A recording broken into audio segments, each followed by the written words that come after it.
Olá pessoal, bom dia, bom dia, bom dia, bom dia, bom dia, você que está chegando aí, né? Nós estamos aqui firmes no propósito de ver você aí passando nesse importante concurso aí da Codevasp, né? Codevasf, né? Do Vale do São Francisco, o pessoal que vai fazer a prova de assessor jurídico, professor Tudão, professor aqui da casa, aqui do Gran Curso Online, que vai ajudar você aí com direito tributário, muito importante, a matéria disciplina direito dos tributos. E a gente já vai começar com questões da Sebrasp, né, da CESP Sebrasp, para poder te ajudar nessa preparação. Qualquer dúvida vai mandando aí para nós nos comentários e a gente vai tentando tirar aqui com você, tá bom? Sejam bem-vindos, né? Nossa primeira matéria de hoje, então, nesse treinamento intensivo que a gente mais quer ajudar você aí a se preparar para o seu certame. Codevasf. Vamos lá, vai na telinha para a gente poder ver. Então, olha lá. A respeito da competência tributária e do conceito da classificação dos tributos. Então, algumas questões da prova de vocês devem vir desse sentido, né?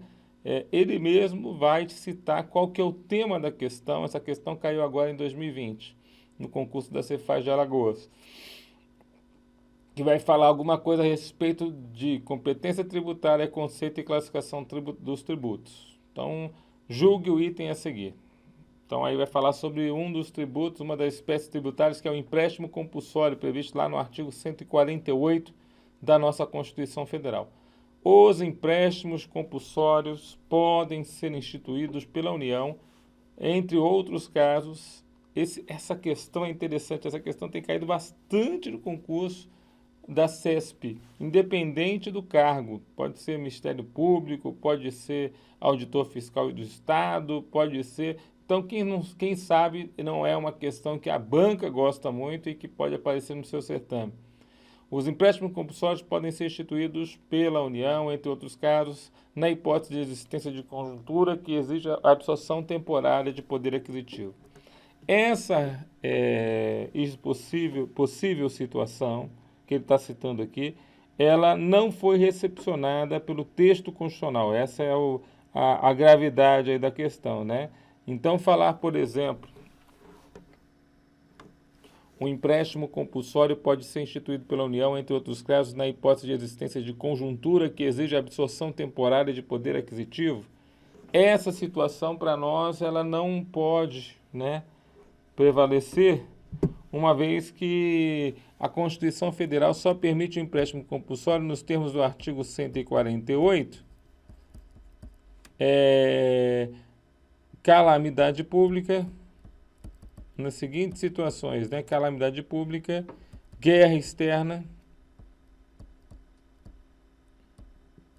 e iminência de guerra externa. Iminência de guerra. Além do caráter urgente e relevante interesse nacional. Caráter urgente e relevante interesse nacional. São essas as circunstâncias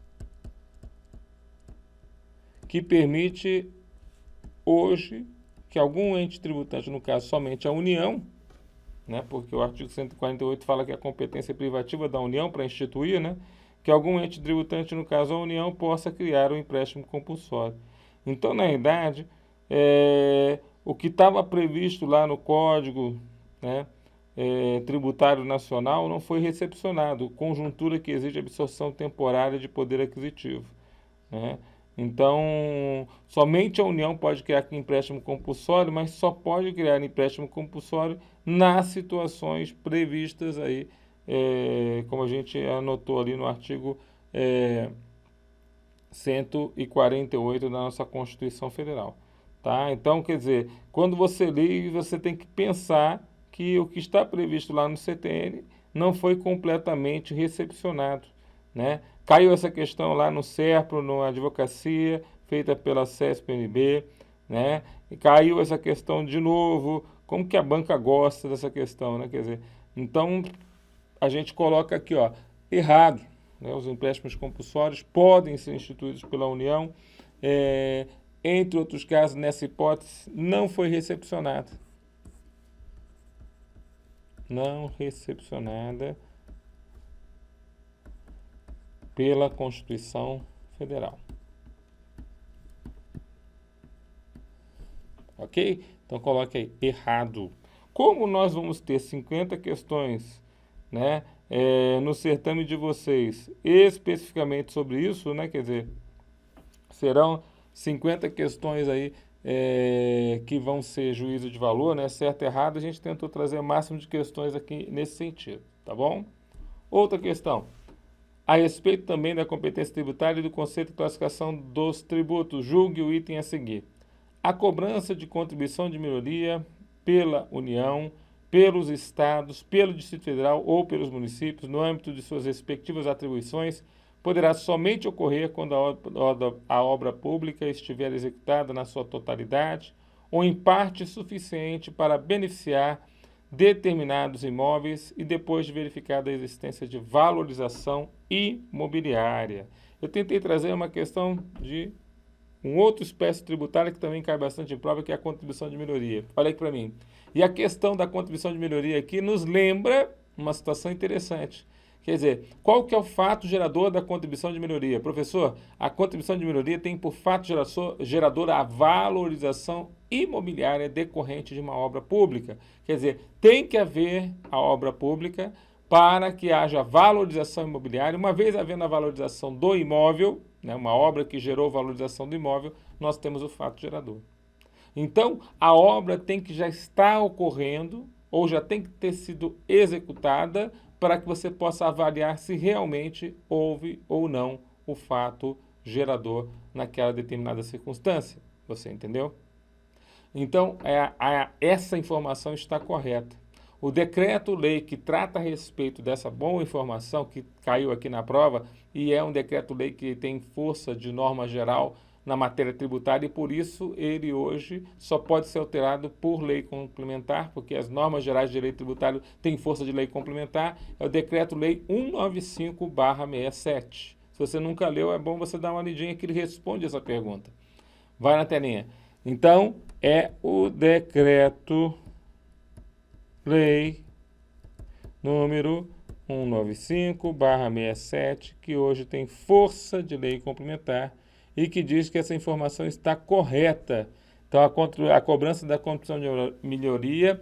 A contribuição de melhoria é um tributo de competência comum. Competência comum significa que ele pode ser cobrado por qual ente político fizer aí a obra pública. Então, pode ser a União, pode ser o Estado, pode ser o DF, pode ser o município, tá certo? No âmbito de suas respectivas atribuições, poderá somente ocorrer quando a obra pública estiver executada na sua totalidade. Então, essa aqui é a parte que poderia gerar dúvida no aluno. Estiver executada na sua totalidade ou em parte suficiente para beneficiar determinado imóvel, depois que for verificada, então, né, essa valorização do imóvel. Fechou? Então, fechou. Outra questão, olha só a questão aqui também da CESP, ele fala assim, ó, o governo, também ano 2020, o governo federal estuda incluir uma proposta de reforma tributária a redução da alíquota máxima do Imposto sobre a Renda das Pessoas Físicas, o IRPF, hoje 27,5%. Outros pontos prováveis são o fim das deduções com educação e saúde e a tributação dos dividendos, que é, a princípio, você passar uma parte do lucro da empresa para os sócios. Então, a notícia na época do Correio Brasiliense com adaptações. Com relação ao termo abordado no texto anterior, julgue o item que se segue. Diferentemente do imposto de renda pessoa física, os impostos indiretos, tais quais os impostos que incidam sobre a circulação de mercadorias ou serviços, são regressivos, posto que oneram proporcionalmente mais os indivíduos com menor capacidade de pagamento, e não neutros, no sentido de provocarem distorções sobre a alocação de recursos sobre a economia. Que coisa interessante, né? Uma questão bem doutrinária caindo na prova da CESP. Olha aqui para mim. Queridos, aqui a situação é o seguinte. Nós temos aqui o tributo progressivo, que é mais conhecido que é o imposto de renda da pessoa física, que conforme a base de cálculo vai aumentando, as alíquotas vão aumentando. Começa na faixa da isenção, passa para 7,5%, 15%, 22,5%, 27,5%. Só que isso temporariamente, né? O governo está querendo mexer nisso e é essa a notícia. Só que o tributo, quando é indireto, ele tem uma alíquota fixa. É o caso do ICMS, é o caso do IPI. E nessa alíquota fixa, ele acaba tributando igual todo mundo. E o ser igual a todo mundo é você tributar o rico e o pobre com a mesma faixa de tributação. Então, se a alíquota no seu estado do ICMS é 17% ou 18%, qualquer pessoa, o rico ou o pobre, vai comprar um pãozinho, a alíquota é 17%. Ou seja, 17% de toda a riqueza que ele alcança, para o pobre é muita coisa, para o rico é menos. O tributo acaba atingindo o pobre de uma forma forte, sendo então regressivo. Quem menos tem acaba pagando mais imposto do que quem tem menos, quem tem mais. Porque proporcionalmente aqueles 17% dentro da riqueza do pobre é muito grande. Por isso a regressividade dos tributos indiretos. Tudo bem? Então a informação está correta, né, professor? Está correta, leva para a prova. Vai na telinha. Então, essa situação é importante a gente saber e essa situação está certa. Coloque aí, ó. Diferentemente de um imposto de renda pessoa física, vamos ver toda a pergunta. Os impostos indiretos, tais quais impostos que incidem sobre a circulação de mercadorias e sobre os serviços. Aí eu coloquei aqui o IPI e o ICMS, tá? São regressivos, o ICMS é regressivo, pois oneram proporcionalmente, ou seja, uma alíquota fixa de 18% ou 17%, em regra, por cento, mais os indivíduos com menor capacidade de pagamento e não neutros, no sentido de provocarem distorções sobre a alocação de recursos na economia. Então, verdadeira essa situação, coloque aí certo o gabarito da questão. Outra questão. Essa caiu na prova do TCE Rondônia, 2019. Considerando as súmulas vinculantes do STF, assinale a opção correta. Primeira, é constitucional a incidência do ISS sobre operações de locação de bens móveis. Veja, a locação de bens móveis não é considerada serviço. Para que ela fosse tributada pelo ISS, ela teria que estar presente na lista de serviços. Ela esteve presente na lista, mas depois foi retirada. Ela não é possível ser cobrada. A locação de bens móveis hoje está fora do campo de incidência do nosso ISS, não é verdade? E ela está na súmula vinculante número 31. Súmula vinculante 31. Então, é inconstitucional. Então, como ele quer a alternativa correta, a letra A está fora. Letra B. O ICMS incide sobre a alienação de salvados de sinistro pelas seguradoras. Apesar do questionamento, né, o Supremo Tribunal Federal, ele tinha um posicionamento de que incidiria o imposto, depois a súmula foi revogada, depois foi criada a súmula vinculante 32, que fala o seguinte, que quando o determinado bem é salvado de sinistro, é aquele que perdeu mais de 75% do seu valor. Como ele perdeu todo esse valor, então entende-se que ele não é uma mercadoria, né?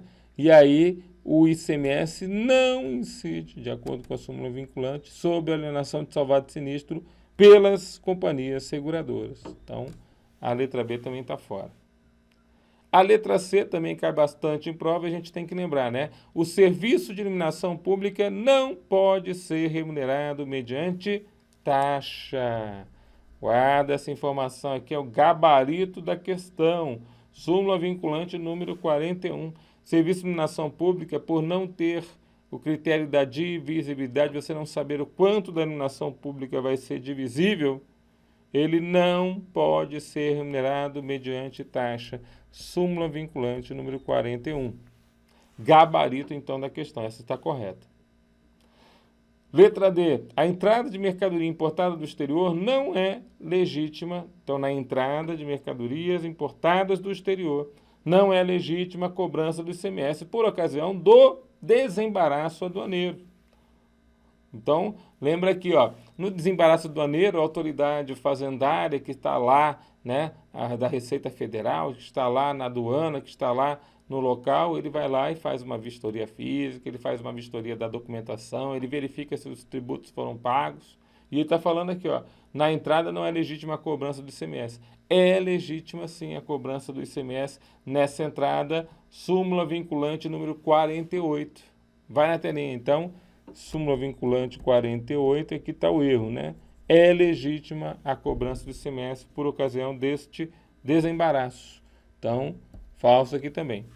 E, finalmente, a última alternativa, norma legal que altera o prazo de recolhimento da obrigação tributária se sujeita ao princípio da anterioridade. Opa, norma legal que altera o prazo de recolhimento não significa a criação de novo tributo. Por isso, não se sujeita, então é não aqui, né? Não se sujeita ao princípio da anterioridade. Súmula vinculante número 50. Né? Então, gabarito da questão aí, questão que cobre as súmulas vinculantes, né? É a alternativa, a letra C. Tudo bem? Tá, e aqui estão os comentários aqui para nós. Outra questão caiu na Prefeitura de Campo Grande, né? 2019 a questão. À luz das disposições do Código Tributário Nacional, julgue o item a seguir. Situação hipotética. Lei publicada em 1º de 9 de 2017 aumentou a alíquota do ISS sobre determinadas atividades e reduziu a multa de mora em 20%. Assertivo. A lei não retroage para alcançar prestações de serviços realizadas e sujeitas à incidência do ISS e infrações tributárias não julgadas e cometidas entre 1º de janeiro de 2017 e 1º de 9 de 2017. Então, veja, vamos fazer aqui uma linha do tempo para a gente entender o que ele está falando. 1º de janeiro de 2017, 1º de 9 de 2017. Aqui nós temos uma alíquota para o ISS, vamos chamar assim de alíquota do ISS, e nós temos uma alíquota da multa. Alíquota da multa. Aí ele fala assim, uma lei publicada em 1º de 9. Então, publiquei uma lei. Em 1 de 9. Aumentou a alíquota do ISS. Então, a alíquota do ISS aumentou. E ela diminuiu a multa de mora. Então, a multa diminuiu. E aí ela pergunta, a pergunta que não quer calar é se essa lei não retroage para alcançar os fatiadores anteriores a ela.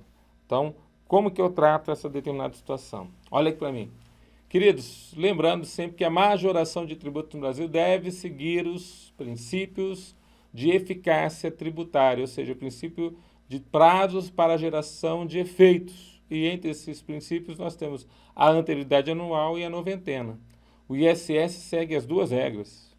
Então, para ele gerar efeitos, mesmo que a lei instituidora tenha vindo em 1º de 9 de 2017, para gerar efeitos ele tem que esperar 1º de janeiro de 2018, né, segundo a anterioridade anual, e também 90 dias, segundo a noventena. Então, não tem como retroagir, pelo contrário, tem que esperar um prazo para entrar a sua geração de efeitos. Isso quanto a imposto. E quanto à multa? Ele fala que o caso está em aberto, professor, ou seja, que ainda não foi julgado. Quanto à multa ser tornada mais branda, aí você vai para o artigo 106, né, do nosso Código Tributário Nacional, que fala da retroação benéfica ao acusado. Então, existe sim a retroação benéfica, e aí, se a multa se torna mais branda, é possível sim você utilizar-se nos casos em aberto somente, né? A gente fala até que isso auxilia o mal pagador, né? Porque a pessoa que paga mal pode se aproveitar dessa lei, quem não pagou pode se aproveitar dessa lei, quem já pagou não tem o que fazer, né? Então, é exatamente sobre essa circunstância que a gente está falando. E aí a gente leva essa situação para a prova. Tudo bem, pessoal? Então, na realidade, eu poderia retroagir sim para a multa, e aí a resposta se torna da questão errada, porque quanto ao imposto não há retroação, mas quanto à multa poderia haver retroação benéfica ao acusado. Volta na telinha. Então, é o que ele fala aqui, ó. A lei publicada em 1º de novembro de 2017 aumentou a alíquota do ISS sobre determinadas atividades, reduziu a multa de mora em 20%. Essa lei não retroage para alcançar, né, prestações de serviço realizadas e sujeitas à incidência do ISS e infrações tributárias julgadas e cometidas. Então, é errado porque, quanto às infrações tributárias, ela poderia retroagir. Não pode retroagir quanto à alíquota do tributo em si. Tudo bem? Bom, outra questão caiu lá no Ministério Público do Estado do Ceará, considerando as limitações constitucionais ao poder de tributar. Então, o tema agora é um outro tema que está no seu edital, a limitação constitucional ao poder de tributar. Assinale a opção correta. A fixação da base de cálculo do nosso IPVA está sujeita à anterioridade anual, ou seja, espera. Então, uma lei que fixa a base de cálculo do IPVA espera 1º de janeiro do exercício seguinte, mas não está sujeita à noventena. Vou lembrar esse caso aqui da seguinte forma: toda vez que você tem uma virada de ano, então o ano X0, você tem 1º de janeiro de X1, aqui acontecem os fatos geradores de impostos sobre propriedade.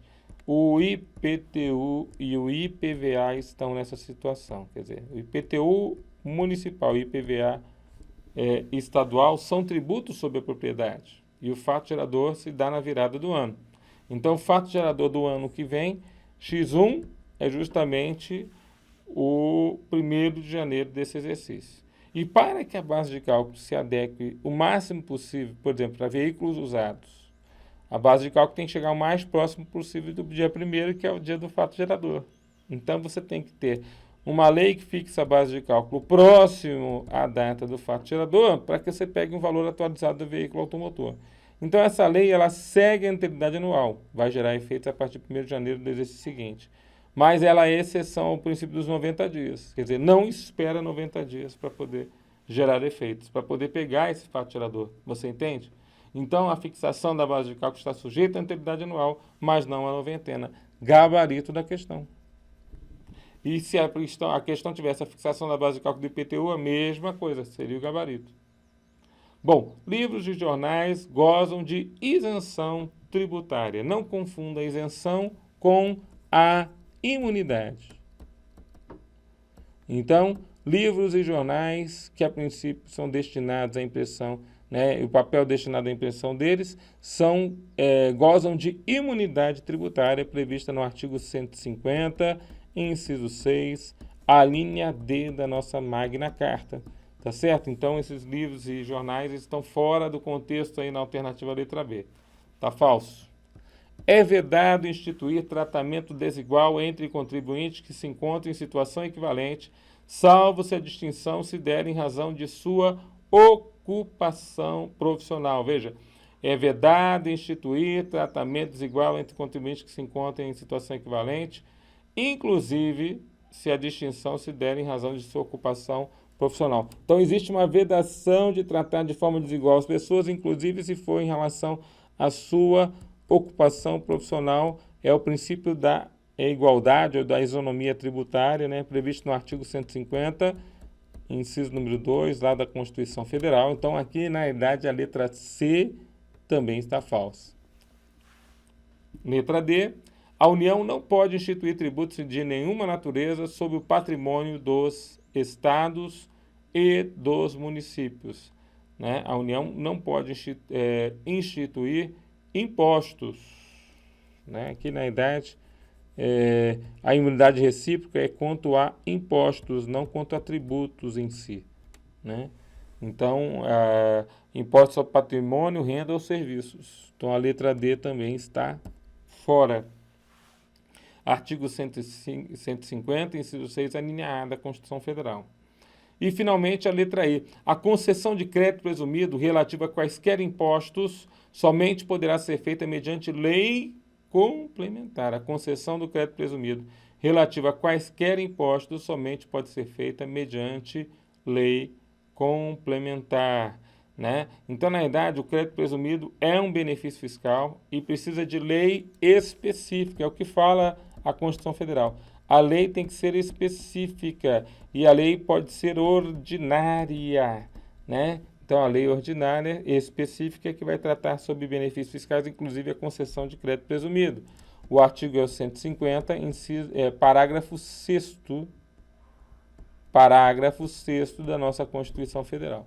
Então, o gabarito aqui da questão vai ser a alternativa letra A. Outra questão, em relação aos institutos da imunidade tributária, da anistia e da isenção, caiu lá na CESP 2019. Assinale a opção correta. Vamos lá matar essa questãozinha aí para fechar esse nosso primeiro bloco e você ir lá pegar lá uma caneca lá de café para poder continuar com a gente. As imunidades tributárias têm previsão infraconstitucional? É claro que não, né? Na verdade, a previsão infraconstitucional não é, a princípio, para a situação da imunidade tributária. A imunidade é justamente uma não incidência qualificada, ou seja, uma não incidência prevista na Constituição Federal. Já a letra A está fora e a letra B também está fora. Por quê? Porque aí ele fala o contrário. A anistia, que nada mais é que o perdão da multa, e a isenção, que é a dispensa legal do pagamento do tributo, são sempre decorrentes da legislação constitucional. Aí é o contrário, né? Aqui é o infraconstitucional. Quer dizer, anistia e isenção são decorrentes da legislação infraconstitucional. A anistia abrange infrações cometidas durante a vigência da lei que a conceder. Não, você só pode perdoar aquilo que já aconteceu, né? Porque a anistia tem a ver com perdão. A anistia é o perdão da multa. Então, para que nós possamos entender que houve o perdão na multa, a pessoa, então, foi anistiada da multa. Então, a anistia abrange infrações cometidas antes da vigência da lei que a conceder. Então, a letra C também está fora. Bom, letra D. A Constituição Federal de 88 veda à União, aos estados, ao Distrito Federal e aos municípios a utilização de tributos com efeito de confisco verdadeiro. Olha aqui para mim, lembrando que o confisco nesse caso nada mais é que a retirada de toda a riqueza, quer dizer, criar tributos com efeitos de você retirar toda a riqueza do contribuinte é vedado tanto para a União, quanto para estados, quanto para o Distrito Federal, quanto para os municípios. Então, todos estão abarcados aí com essa situação dessa vedação constitucional prevista lá no artigo 150, né, da nossa Constituição Federal. Então, guarda essa informação para nós aí, tá? Volta na telinha. Então, é o gabarito da questão, a alternativa à letra D de dados. Beleza? E, finalmente, a letra E. A isenção deve, em qualquer hipótese, ser estendida à totalidade do território da entidade tributante em função do princípio da isonomia. Então, a isenção deve, em qualquer hipótese, ser estendida à totalidade do território da entidade tributante em função do princípio da isonomia. O que significa isso, professor? Significa que a gente não pode fazer a isenção somente reservada a uma parte do território da entidade tributante? Pode. Então, a isenção pode ser total, mas a isenção pode ser parcial. Então, esse em qualquer hipótese gera nulidade da questão, né?